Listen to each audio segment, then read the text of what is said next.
So my dear students, many of my students have some doubts regarding simple interest and compound interest.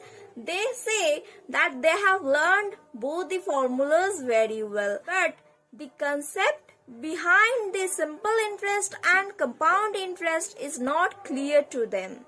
So in this particular video, we are going to clear the concept regarding simple interest and compound interest. So let's start with the video. Students, first we will go through the basic of this simple interest and compound interest.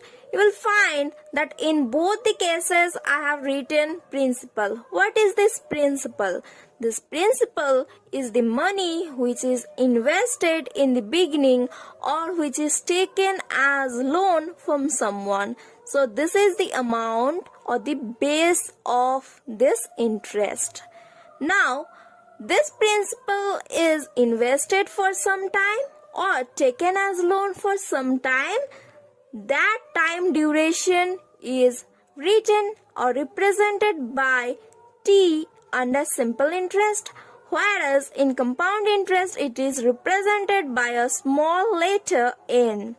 Now, rate of interest per annum means per year, and here in both the cases we represent the rate of interest per annum by the letter R. Okay, this is the rate at which we are getting the interest. Now, you will find that in both the cases we have amount. What is this amount? In simple interest, the amount is principal plus simple interest which is being earned during the total time duration. Whereas in compound interest, it is principal plus compound interest.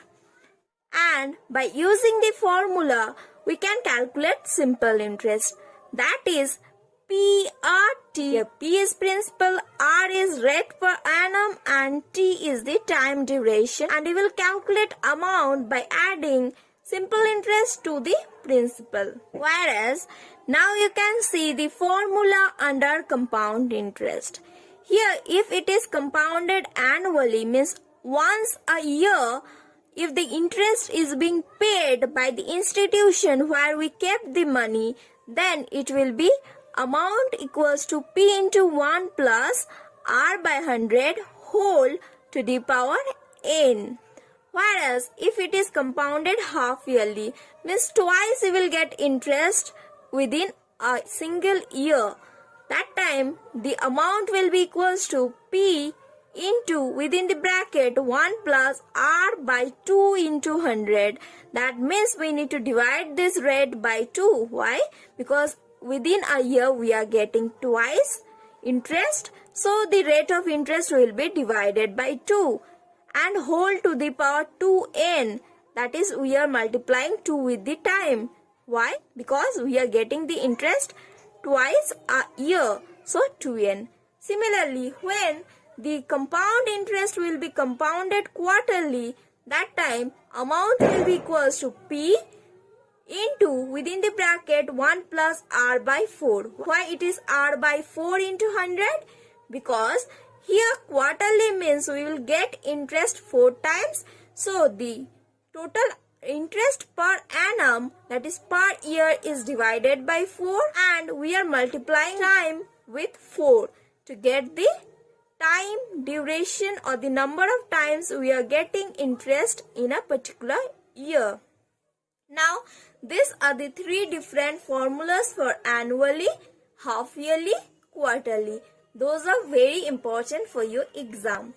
And if you are asked to find out compound interest, then you cannot calculate it directly. First, under compound interest, you need to calculate the amount. If it is annually, then you will use this formula. If it is half yearly, then you will use this formula. And if it is quarterly, you will use this formula and find out the amount.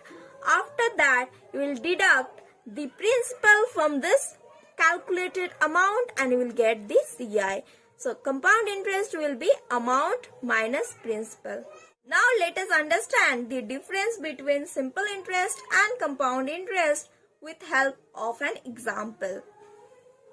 Here, let us assume the principal of simple interest and compound interest in both the case as rupees 100. So, let us assume we are investing rupees 100 in a bank. Okay. Now, if the time, let the time be 1 year. In both the case, we are writing the time to be 1 year. This I will show you without using formula. And here, the rate, let it be as 10%. Here also, we will assume the rate to be 10%. Now, while calculating the interest for the single year, there will be no difference if it is compounded annually or the interest is paid annually. So here you will get the interest with the use of the formula, that is simple interest. You will get P, that is 100, into R, that is 10, into time, that is 1 year, divided by 100. So you will get rupees 10 as your simple interest. Here also we are going to use the formula of simple interest to find out the interest earned in first year. So let us calculate. So 100, that is the principal, into rate, that is 10%, into 1 year, divided by 100. Here also you are getting rupees 10. But the main difference will be when we are calculating the interest for 2 years. So let us assume the time to be 2 years. So in the first year, both the compound interest and simple interest will be same. So CI is equals to SI in the first year. But the difference will come when we will calculate it for the second year. So here the amount after first year will be rupees 100 plus rupees 10, because you have invested rupees 100 and you are getting rupees 10. So total you will have rupees 110 after first year. Here also you will have rupees 100, which is your principal, plus rupees 10, which you have earned in the first year. So rupees 110 will be there after 1 year with you. Now the difference will come when we will calculate the interest for the second year. What is the difference, students? Here the difference is always the simple interest will be calculated on this particular principle. It is not going to change. Means they will not take into consider the rupees which you have earned as interest. So they will not give any interest on this particular amount.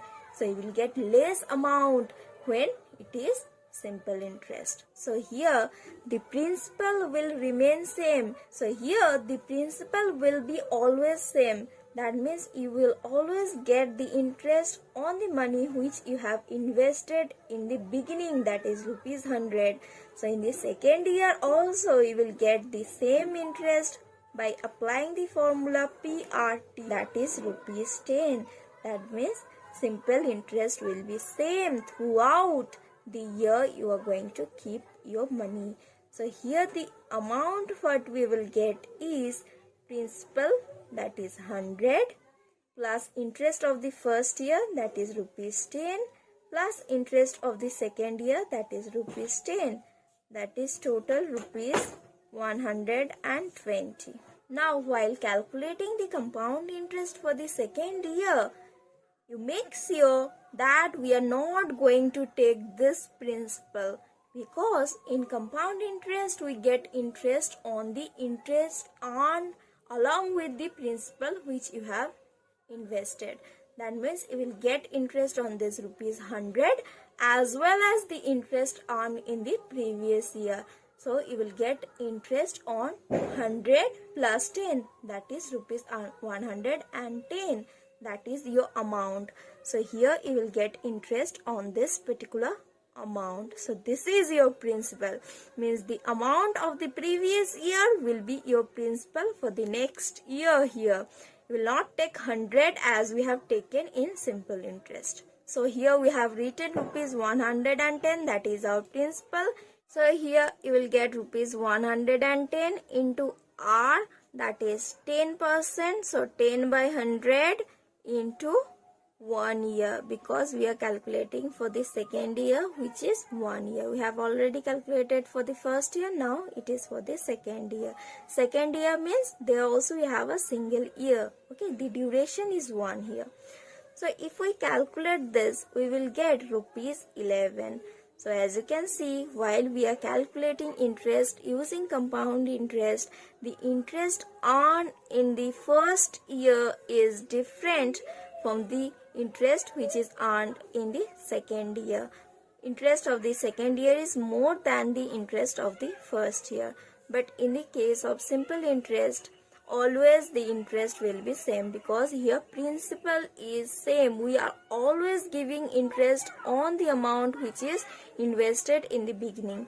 But here in the compound interest, you are not getting only interest on the amount which you have invested in the beginning, but you are getting interest on the interest as well. So here we are getting the amount to be rupees 100 plus rupees 10 plus rupees 11 after second year, that is rupees 121. But here the amount after second year is 120, whereas here the amount is 121. In the next year also, here in the simple interest, we will get the interest to be 10, because we will calculate the interest on this principal. But here the interest will differ. Why? Because in the next year we will calculate the interest on this particular amount which we have earned in this particular year. So my dear students, this is the difference between compound interest and simple interest. That is why we use the different formulae for compound interest and simple interest. I think, my dear students, now this particular concept is clear to you. So in conclusion, let us end like this, that in simple interest we earn the interest only on the amount which we have invested in the beginning. But in case of compound interest, we not only earn the interest on the principal which you have invested in the beginning, but also on the interest which you have received throughout the duration for which you are investing the money. So I think, my dear students, now the concept is clear to you. So now you can explain what is the difference between simple interest and compound interest, and it will be easier for you to understand the chapter as well. So my dear students, with this we come to the end of this particular video. If you find the content of this video informative, then don't forget to like, subscribe and share with your friends. Bye bye students. Have a nice day. Stay safe.